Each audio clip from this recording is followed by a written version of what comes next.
Hello student, welcome back. This is Priyanka. आज हम लोग बात करेंगे chapter 5th। Chapter 5th is coal and petroleum. This is the part 1 video of this chapter. So इस chapter में हम लोग डिस्कस करेंगे रिसोर्सेज के बारे में, what is resources and the type of resources and fossil fuels and type of fossil fuels. ठीक है, तो चलिए स्टार्ट करते हैं। So firstly we are going to discuss about resources. So what is resources? We have various materials for our basic needs. Some of them are found in nature, some have been made by humans efforts. ठीक है, हम अपनी needs के लिए बहुत सारे resources का use करते हैं, जिनमें से कुछ तो हमें नेचर से गेन करते हैं, कुछ हम रिसोर्सेज जो होते हैं वो हम नेचर से गेन करते हैं, and some are man made. कुछ रिसोर्सेज को हम ह्यूमन एफर्ट्स के द्वारा बनाते हैं। चलिए आगे देखते हैं। All things which are obtain from the nature, सभी चीज़ें जो हम नेचर से ऑब्टेन करते हैं they are called natural resources. Okay, जितनी भी थिंग्स हम नेचर से ऑब्टेन करेंगे उनको हम बोलते हैं natural resources, and some things which are obtain from the human efforts. ठीक है, जो भी रिसोर्सेज हम ह्यूमन के एफर्ट से ऑब्टेन करते हैं उनको हम बोलेंगे मैन मेड रिसोर्सेज या आर्टिफिशियल रिसोर्सेज। ठीक है, चलिए आगे देखते हैं। नेचुरल रिसोर्सेज में नेचुरल रिसोर्सेज क्या होते हैं? Natural resources, a resources is something found in nature that people can be used meet their needs। ठीक है, जिन रिसोर्सेज को हम नेचर से गेन करते हैं या नेचर हमें प्रोवाइड कराता है जिन रिसोर्सेज को, उनको हम बोलते हैं नेचुरल रिसोर्सेज। ठीक है, जैसे आपका हो गया बहुत सारे नेचुरल रिसोर्सेज हैं, जैसे आपका हो गया सन, वाटर, ठीक है, एयर, ये सारे आपके क्या है? Natural resources. चलिए आगे देख लेते हैं। मैन मेड रिसोर्सेज की हम बात करेंगे तो these resources which are not made by nature, ऐसे रिसोर्सेज जो हमें नेचर से नहीं मिलते हैं या नेचर के द्वारा नहीं हम प्राप्त करते हैं, and made by man efforts या ह्यूमन एफर्ट्स के द्वारा जिनको हम बनाते हैं उनको हम मैन मेड रिसोर्सेज बोलते हैं। क्लियर? चलिए आगे देख लेते हैं। Next, resources can be broadly classified into two kind. Resources को टू काइंड में क्लासीफाइड किया गया है।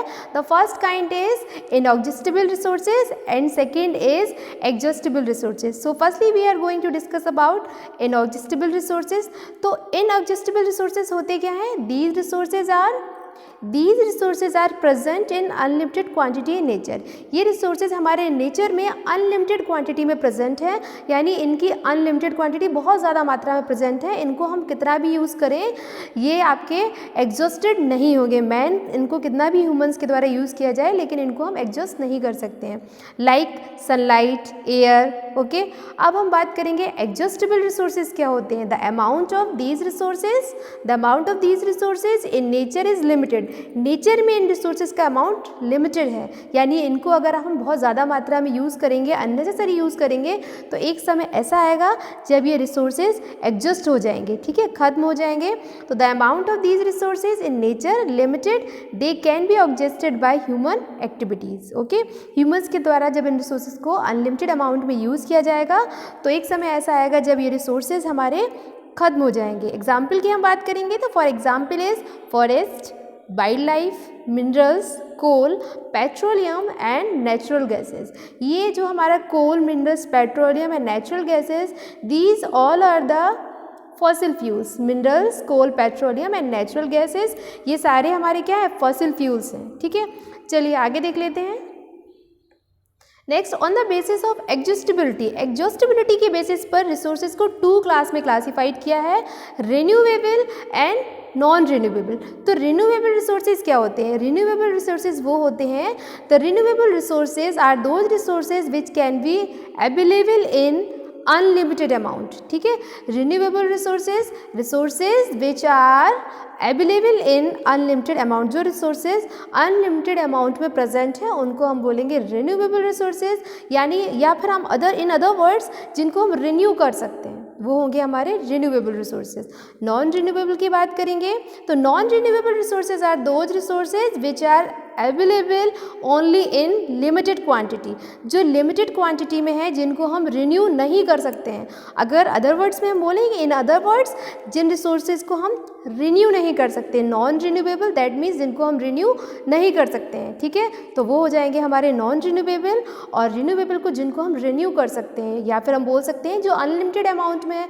सपोज दैट हम बात करें जो हमारे फॉसिल फ्यूल्स हैं, जैसे पेट्रोलियम हो गया, कोल हो गया, ऑयल हो गए, मिनरल्स हो गए, इनका अगर हम अनलिमिटेड अमाउंट में यूज़ करेंगे तो एक समय ऐसा आएगा ये आपके एडजस्ट हो जाएंगे। ओके, तो नॉन रिन्यूएबल दैट मीन्स जिनको हम रिन्यू नहीं कर सकते हैं, रिन्यूएबल दैट मीन्स जिनको हम रिन्यू कर सकते हैं। चलिए आगे देख लेते हैं।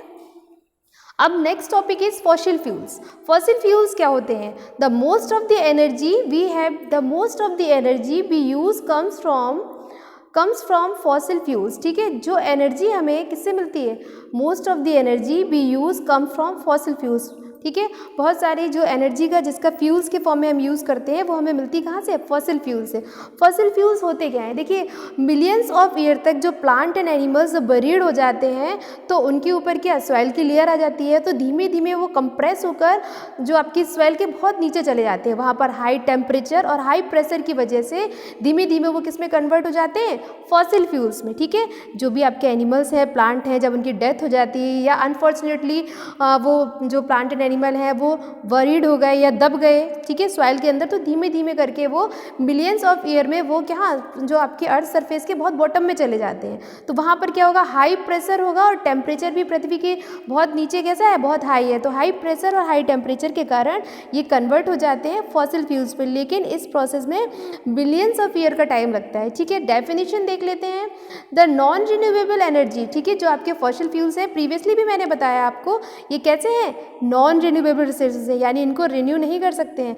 आप चाहें कि अभी दोबारा से इसको रिन्यू कर लें, इसीलिए अभी कहते हैं पेट्रोल जो है इसका लिमिटेड अमाउंट पे यूज़ करें, क्योंकि ये भी आपका क्या है? फॉसिल फ्यूल्स है, ठीक है। तो definition, a non renewable energy source forms from the remain of plant and animals, ठीक है। जैसे कि मैंने आपको बताया, प्लांट एंड एनिमल्स जब दब जाते हैं या बरीड हो जाते हैं, ठीक है, तो वो धीमे धीमे कंप्रेस होकर कहाँ पहुँच जाते हैं?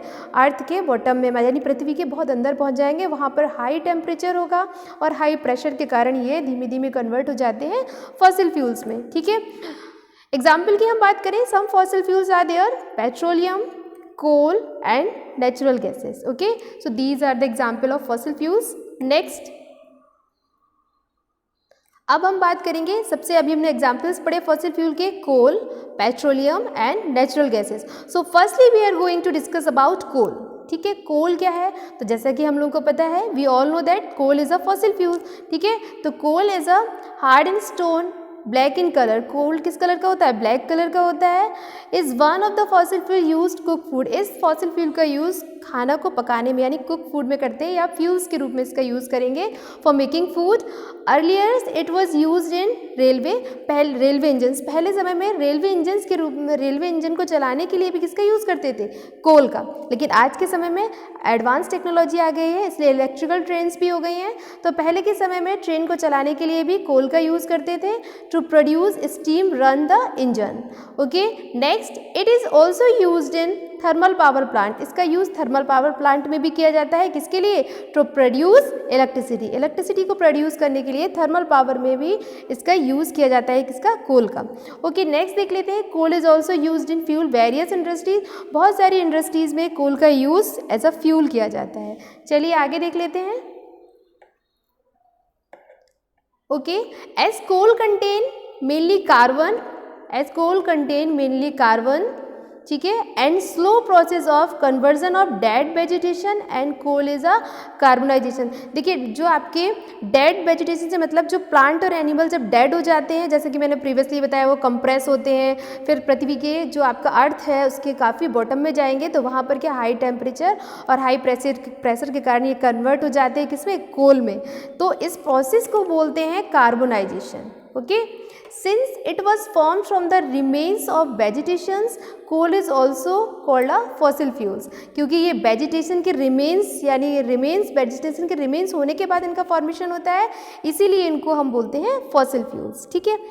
Next, when heated in air, जब एयर जो आपका एयर कोल को हीट करेंगे आप, when heated the air coal burn, तो एयर से जब कोल को हीट करेंगे, यानी जब भी हीट करने से मतलब है जब कोल को आप जलाएंगे तो क्या प्रोड्यूस होगा? कौन सी गैस प्रोड्यूस होगी? CO2 यानी carbon dioxide. When heated in air coal burn produce mainly CO2। Mainly किस गैस को प्रोड्यूस करेगा? CO2 को। जब भी हम कोल को बर्न करते हैं तो CO2 गैस को प्रोड्यूस करता है। चलिए आगे देख लेते हैं। अब हम लोग बात करेंगे डिफरेंट टाइप ऑफ कोल्स। ठीक है, तो कोल जो है डिफरेंट टाइप के होते हैं। कौन कौन से टाइप हैं इसके बारे में हम बात कर लेते हैं।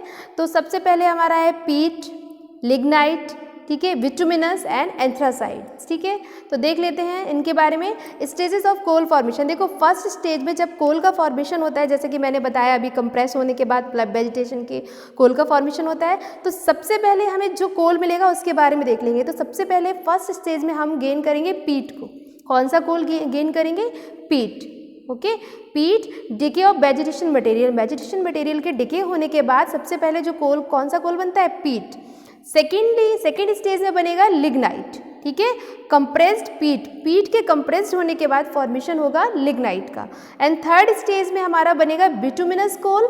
ठीक है, और लास्ट एंड फाइनली स्टेज में बनेगा हमारा एंथ्रासाइड। इसीलिए anthracite purest form of the coal. Coal की सबसे अच्छी जो क्वालिटी है या वैरायटी है जिसमें सबसे ज़्यादा अमाउंट में कार्बन होता है।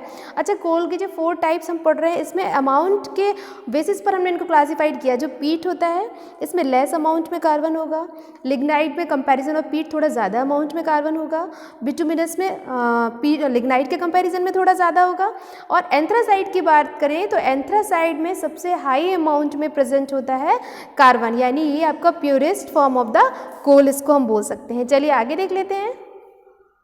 आगे हम लोग पढ़ेंगे coal is processed in industry to get some useful product. जब कोल बनता है, कोल को हम गेन करते हैं तो उसमें बहुत सारे यूजफुल प्रोडक्ट भी उसके साथ साथ हम प्राप्त करते हैं, गेन करते हैं। तो फर्स्ट प्रोडक्ट है हमारा कोक। तो coke is a tough, as you can see in the diagram, आप लोग डायग्राम में देख पा रहे होंगे। ये देखिए, coal is a tough, okay, so coke के बारे में हम सबसे पहले देखेंगे। Coke is a tough and porous and black substance. ये tough, porous and black substance है, as you can see in the diagram. ठीक है, कार्बन, ये टफ, पोरस एंड आपका कार्बन है, tough porous form of carbon. Coke is used in the manufactures of steel. इसका use किया जाता है स्टील के फॉर्मेशन में, and extraction of many metals. जब कोक आप गेन करेंगे तो कोक का यूज़ करते हैं हम स्टील के फॉर्मेशन में, एंड इससे मैनी अदर्स मेटल को भी हम एक्सट्रैक्ट करते हैं, बहुत सारे मेटल्स को भी हम इससे एक्सट्रैक्ट करेंगे। सेकेंड हमारा है कोल तार। ये आप लोगों ने देखा होगा जब रोड का फॉर्मेशन होता है ना, तो इसी का यूज़ किया जाता है। ठीक है, it is a black thick liquid with is the unpleasant smell. ये ब्लैक थिक लिक्विड होता है और इसकी स्मेल इतनी अनप्लीजेंट होती है, यानी असहनीय इसकी स्मेल होती है, बहुत ही बेकार। It is a mixture of about 200 substance. ये लगभग 200 सब्सटेंस का मिक्सचर है।